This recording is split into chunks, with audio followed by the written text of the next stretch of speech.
বাংলাদেশ থেকে এক ভাই আমাকে প্রশ্ন করছে, ভাই আমি তো ব্যাংকে চাকরি করি, 50,000 টাকার মতো বেতন পাই, তো আমার বাংলাদেশ থেকে ইতালিতে আসা ঠিক হবে কিনা। যারা বাংলাদেশ থেকে 50,000 টাকা প্রত্যেক মাসে ইনকাম করেন, আমি আপনাদেরকে বলবো আপনারা বিদেশে যাওয়ার কোনো চিন্তা ভাবনা করবেন না।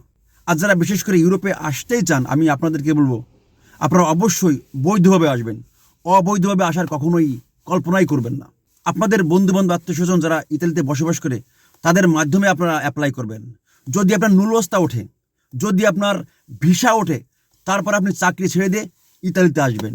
ইতালিতে আসবেন বলে আপনি চাকরি ছেড়ে দেবেন, তাহলে আপনার আম সালা দুটাই যেতে পারে, এদিকেও যেতে পারে ওদিকেও যেতে পারে। কারণ ইতালিতে অ্যাপ্লাই করলে যে আপনার ভিসা হবে, আপনি যে ইতালিতে আসতে পারবেন তার কোনো গ্যারান্টি নেই।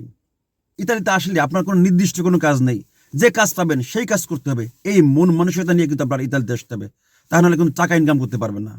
যারা ইতালিতে নতুন অবস্থা আসে তারা প্রধানত রেস্টুরেন্টে এবং কৃষি কাজ করে থাকে। ধন্যবাদ সবাইকে।